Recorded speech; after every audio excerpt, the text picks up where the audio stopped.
बिस्मिल्लाहिर्रहमानिर्रहीम। अस्सलाम वालेकुम। मैं और वो औरत। मेरी शादी एक अमीर घराने में हुई। मेरे ससुर दो बड़ी टेक्सटाइल मिल्स के मालिक थे। दौलत की रेल पेल थी। दुनिया की हर आसाइश में असर थी। मेरे शौहर इनकी इकलौती औलाद थे। मैं अपनी किस्मत पर नाज़ा थी। कितनी लड़कियां हैं जिनकी ऐसे ख्वाहिशात पूरी होती हैं। इस घर में हम 4 लोग थे। एक ससुर, एक मेरे शौहर, एक मैं और जी हाँ, एक मेरे ससुर की दूर दराज की काफ़ी उम्र रसीदा खातून थी। मेरे शौहर का कहना था कि इनकी औलाद ने इनको दर बदर की ठोकरें खाने के लिए छोड़ दिया और फिर मेरे ससुर इन्हें घर ले आए।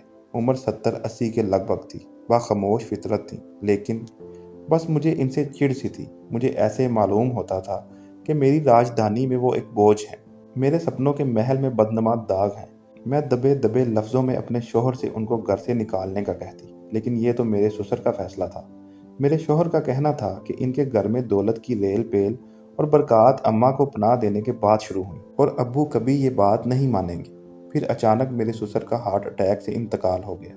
मेरे शौहर तमाम दौलत के तन तनहा वारिस बन गए और मैं इस अजीम विरासत की मलकाए आलिया बन गई। मेरे नाज देखने वाले थे। ज़मीन पर तो मेरे पाँव ही नहीं पड़ते थे। कुछ दिन बाद जब खमार कम हुआ तो फिर मेरी सुई अम्मा पर अड़ गई। रोज़ शौहर के कान भरती, जो रफ्ता रफ्ता झगड़ों में तब्दील हो गए।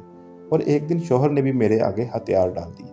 मैंने अगले दिन सुबह अम्मा को साफ साफ जवाब दे दिया। वो खामोश थीं, लेकिन आंखों में आंसू थे।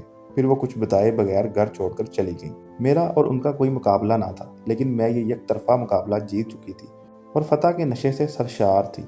हफ्ता ही गुजरा तो मेरे शौहर इंतहाई परेशान घर आए। मालूम ये हुआ कि मेरे ससुर पर काफ़ी बैंक कर्जा था।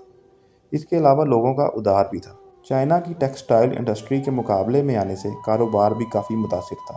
जल्द ही एक फैक्ट्री बेचनी पड़ गई, लेकिन मेरा दिल अब भी मुतमईन था कि कारोबार में उतार चढ़ाव तो आते रहते हैं। महीना ही गुजरा था कि दूसरी फैक्ट्री भी बेचनी पड़ गई। बैंक ने अपने कर्जे के बदला मकान फरोख्त करवा दिया और हम एक छोटे किराए के मकान में मुंतकिल हो गए।